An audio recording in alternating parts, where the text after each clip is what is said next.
Mike, this is amazing. Where'd this come from? Where'd you find this? This came out of a small town outside of Atlanta. It was a guy named Bino. His father was an Indian dealer. They were the largest Indian dealer in the South. And as you can see, I mean, you know exactly what this is. This is a cutaway motor. This isn't something that they made a lot of. And the significance of this motor, other than it being a cutaway, is that it's the first year chief.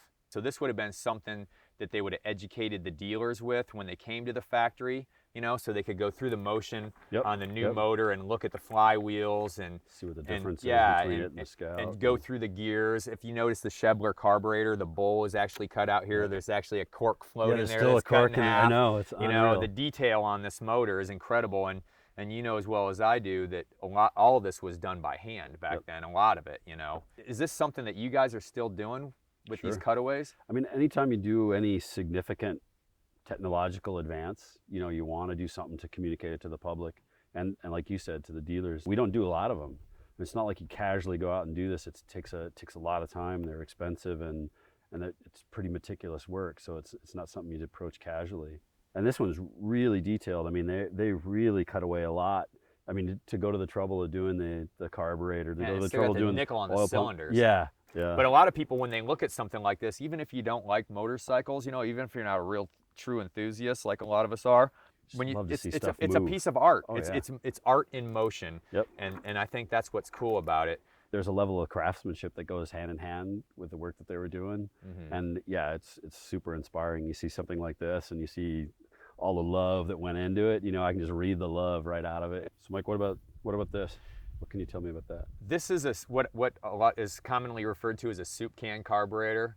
It's a Hedstrom improved carburetor, and this was one of the biggest advancements, I think, in the motorcycle industry right off the bat, that Hedstrom was able to create a variable speed carburetor right out of the gate. I mean, carburetors before this were really just mixers. Yeah, just you know, open it up. Yeah, so this was actually something that you could adjust the amount of air speed inflow. and airflow when you were going down the road, you know. So this was huge advancement for Indian in the time period. And if you think about, well, just for motorcycles in general. oh, everything. Yeah. You know, but Cars. Indian carved out all that stuff. I mean, if you think about like 1913, first in rear suspension, you know, sprung frame. 1914, first in electric lights. First in starter in too, electric 18, starter. yeah. You know, I mean, first V-twin Indian. You guys have really written the chapter, and the history with the company is incredible to me. And like 1912.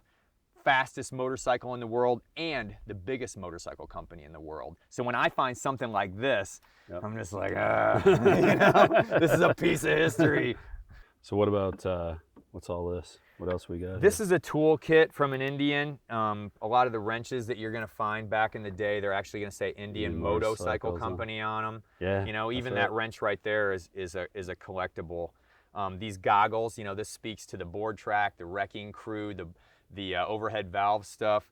You know, with motorcycles in general back then, they didn't make specific helmets, they didn't make specific eyewear, anything like that. All of that stuff came over from the aviation industry, you know. So when you see something like this, these aviator goggles, I think motorcycle. What do you think about this? That's a great piece. This is a dirt track rider, metal shoe. This is the foot they're gonna be dragging through the corners. You know, something like this obviously speaks to racing, but to me, it speaks to the culture and the lifestyle as well.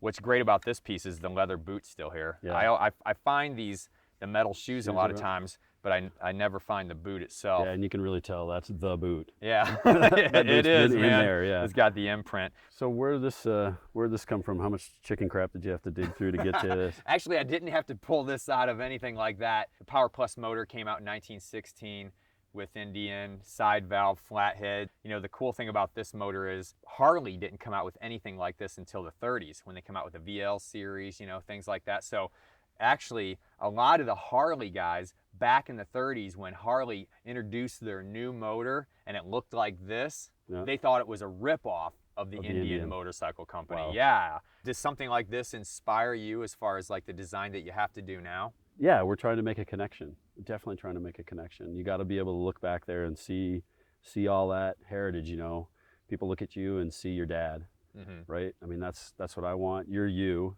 You're not him, but you're his direct lineage, and that same kind of, I want that same kind of level of recognition.